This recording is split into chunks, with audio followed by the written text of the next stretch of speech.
एक योग के साधक ने महर्षि रमण के साथ सत्संग करते हुए एक प्रश्न पूछा।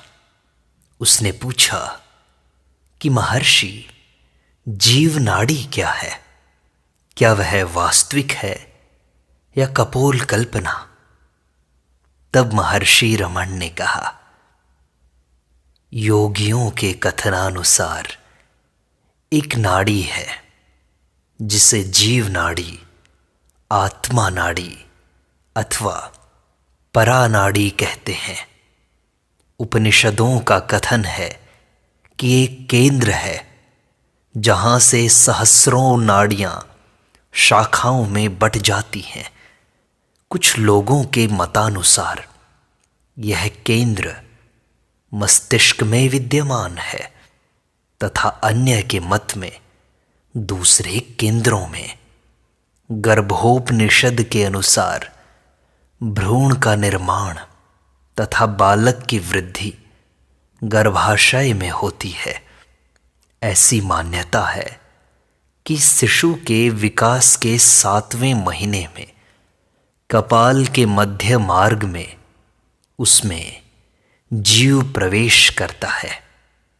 प्रमाण स्वरूप यह कहा जाता है कि शिशु के कपाल का मध्य भाग कोमल होता है एवं इसमें धड़कन होती है। इसके अस्थि युक्त होने में कुछ समय लगता है। इस प्रकार जीव का आगमन ऊर्ध्व दिशा से होता है, जो कपाल के मध्य मार्ग से प्रवेश करके देह में स्थित सहस्रों नाड़ियों के जाल में अपना कार्य करता है। अतः सत्य के अन्वेषक को निज मूल को पुनः प्राप्त करने के लिए सहस्रार अर्थात मस्तिष्क में एकाग्र होना चाहिए। ऐसा कहा गया है कि सूर्य चक्र में कुंडली मारे पड़ी हुई कुंडलिनी शक्ति को जागृत करने में योगी को प्राणायाम से सहायता मिलती है।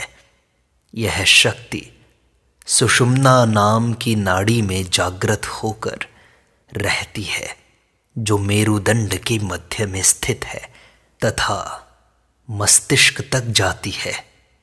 सहस्रार पर एकाग्रता द्वारा निश्चय ही समाधि के आनंद की प्राप्ति होती है, तथापि वासनाओं का क्षय नहीं होता। अस्तु, समाधि से योगी अवश्य जागृत होगा, क्योंकि बंधन से अभी मुक्ति प्राप्त नहीं हुई है। उसे अभी भी वासना निवारण का प्रयास करना होगा, जिससे कि संचित वासना समूह उसकी समाधि के आनंद को भंग न करे। अतः वह सहस्रार से जीव नाड़ी में होकर हृदय में उतर आता है। यह जीव नाड़ी सुषुम्ना का ही विस्तार है। इस प्रकार सुषुम्ना धनुराकार है। सूर्य चक्र से चलकर यह मेरुदंड में होकर ऊपर जाती है तथा मस्तिष्क तक जाकर नीचे की ओर मुड़कर हृदय में समाप्त होती है। हृदय तक पहुंचकर योगी समाधि को स्थायी कर लेता है। अतः हृदय चरम केंद्र हुआ। कुछ उपनिषदों में हृदय से विभाजित होती 101 नाड़ियों का उल्लेख है, जिनमें एक जीव नाड़ी है। योगियों के अनुसार यदि जीव ऊर्ध्व दिशा से आकर मस्तिष्क में परावर्तित होता है, तो कोई परावर्तित करने वाली सतह भी क्रियाशील होगी। इसी में निस्सीम चित्त को देह में सीमाबद्ध करने की क्षमता भी होगी। संक्षेप में विराट जीव रूप में सीमाबद्ध हो जाता है। जीव का वासना समूह इस परावर्तन का माध्यम प्रस्तुत करता है। यह घट में जल के समान वस्तु के रूप को प्रतिबिंबित कर देता है। घट को जल शून्य कर लिया जाए तो कोई प्रतिबिंब नहीं बनेगा। वस्तु बिना प्रतिबिंबित हुए विद्यमान रहेगी। वस्तु से यहाँ आशय है विराट सच्चित, जो सर्वव्यापी तथा सर्वत्र अव्यक्त विद्यमान है। इसकी प्रत्यभिज्ञा बिंबित होने से ही हो, यह आवश्यक नहीं, क्योंकि यह स्वप्रकाशित है। अतः साधक का लक्ष्य यह होना चाहिए कि हृदय को वासना शून्य कर ले, जिससे कि नित्य चेतना की ज्योति का कोई भी परावर्तन माध्यम अवरोध न करे। यह अहंकार के मूल के अनुसंधान एवं हृदय में बैठने से ही संभव होता है। यह आत्म साक्षात्कार की सीधी तथा प्रत्यक्ष पद्धति है। जो इसे ग्रहण कर ले उसे नाड़ी, मस्तिष्क, सुषुम्ना, परानाड़ी, कुंडलिनी, प्राणायाम, षटचक्र से कोई प्रयोजन नहीं रहता। आत्मा किसी अन्य स्थान से आकर कपाल के शीर्ष भाग में होकर देह में प्रवेश नहीं करती। यह यथावत नित्य प्रकाशित, स्थिर, अचल तथा अपरिवर्तित है। जिन स्थिति परिवर्तनों का वर्णन सुना वे हृदय में स्थित तथा सूर्यवत स्वप्रदीप्त आत्मा में सन्निहित नहीं है। परिवर्तन इसी की ज्योति में दृष्टिगोचर होते हैं। आत्मा तथा देह अथवा मन के संबंध की तुलना स्वच्छ कांच तथा उसकी पृष्ठभूमि से की जा सकती है। कांच को रक्तवर्ण पुष्प के सामने रखा जाए तो कांच रक्तवर्ण से प्रकाशित होता है। हरित पल्लव के सम्मुख रखा जाए तो हरित वर्ण से प्रकाशित होता है। व्यक्ति स्वयं को परिवर्तनशील देह अथवा मन की सीमा में आबद्ध कर लेता है। जो अपरिवर्तनशील आत्मा से अपना अस्तित्व प्राप्त करता है। आवश्यकता है केवल इस भ्रांत अध्यास के त्याग की। यह करते ही सर्वदा देदीप्यमान आत्मा एकमात्र अद्वैत रूप में समक्ष आ जाएगी। चेतना सूक्ष्म शरीर में प्रतिबिंबित होती है, ऐसी मान्यता है।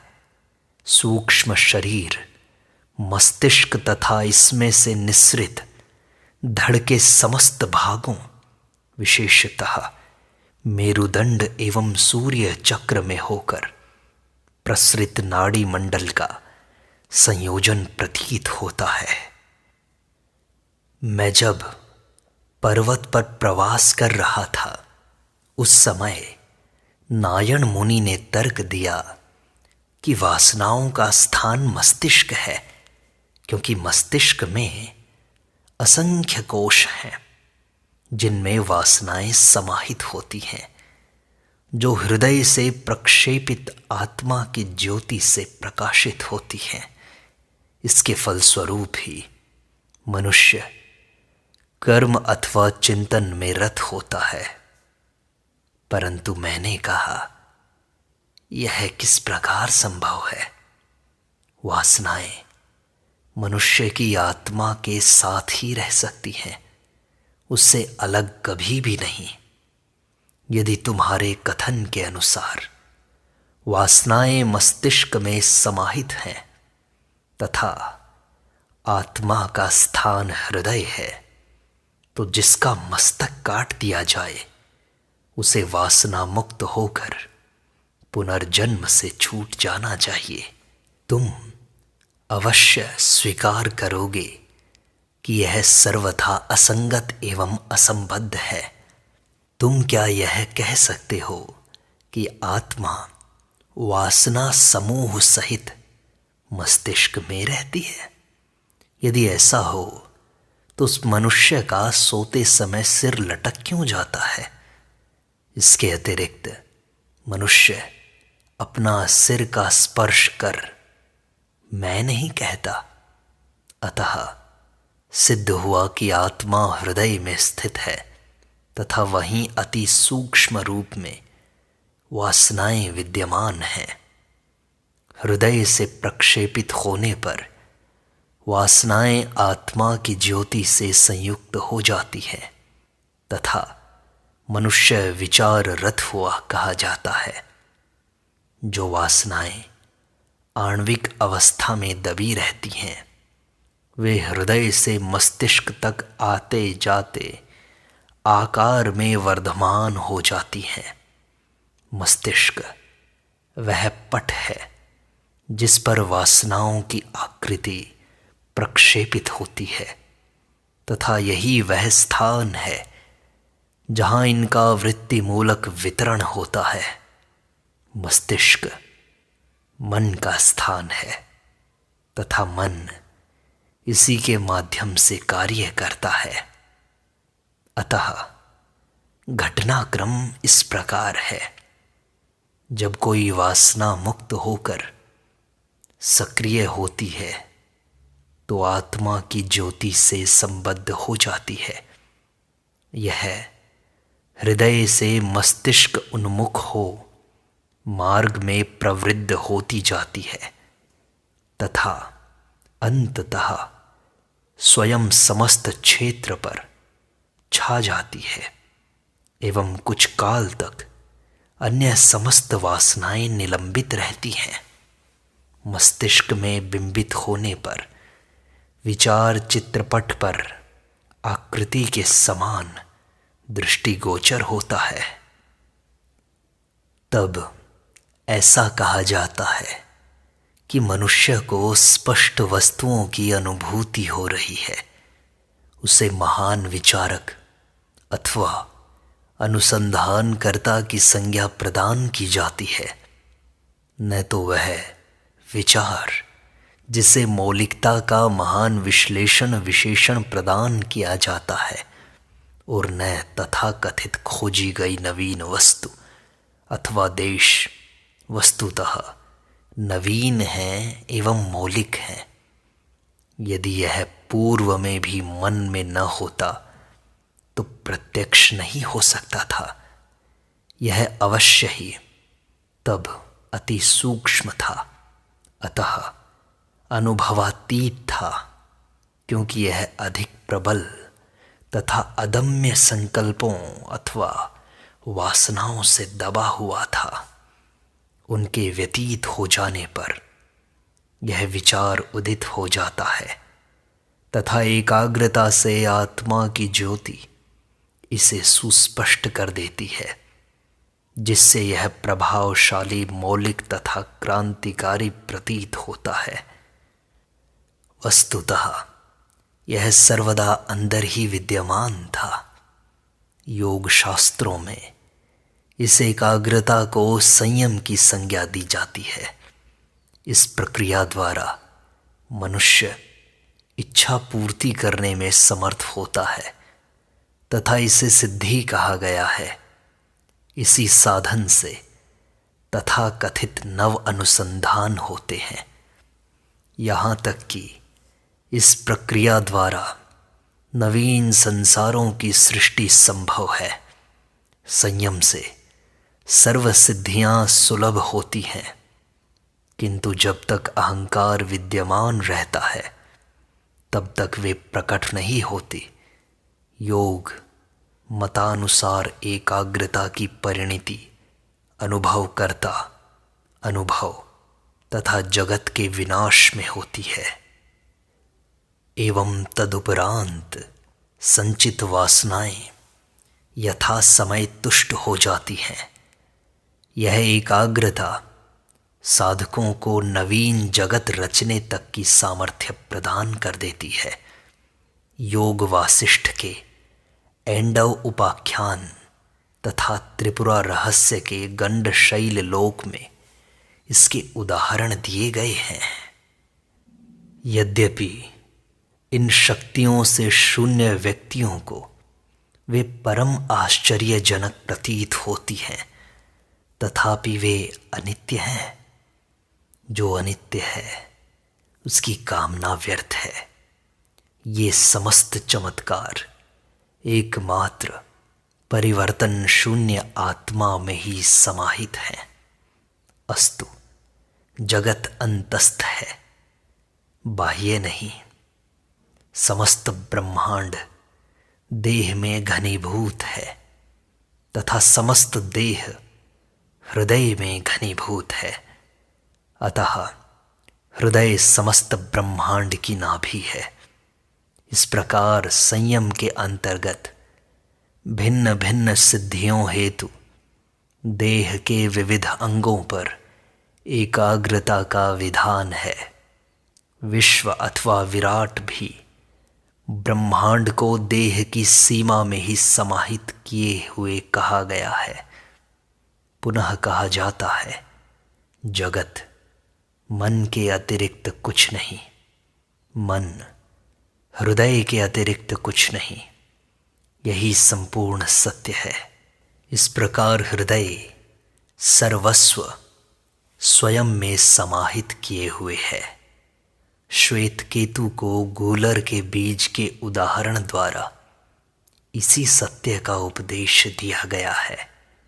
स्रोत आयामहीन बिंदु है। एक ओर तो यह ब्रह्मांड के रूप में प्रसारित होता है तथा दूसरी ओर अनंत आनंद के रूप में यह बिंदु ही धुरी है। यहीं से अकेली एक वासना का उदय होता है, जो अनुभव करता मैं, अनुभव तथा जगत बनकर अनेक में परिणत हो जाती है। मंत्र में अनुभव करता तथा स्रोत का प्रसंग है। दो पूर्णतया समान पक्षी साथ साथ दृष्टिगत होते हैं। जब मैं स्कंदाश्रम में निवास करता था तो कभी कभी भ्रमण के लिए एक शिला पर बैठ जाता था। एक ऐसे अवसर पर मेरे साथ रंगास्वामी अयंगर तथा एक दो अन्य व्यक्ति थे। सहसा हमने देखा कि एक सूक्ष्म भिनगा सा कीट शिला की दरार में से रॉकेट की तरह तीव्र गति से ऊपर उठा। एक पल में ही ये छोटे से करोड़ों कीड़े बन गए तथा उन्होंने मेघ के समान आकाश को ढक लिया। हम सब इस घटना से बड़े चकित हो गए तथा हमने इस छोटे से कीट के निकलने के स्थान को देखा।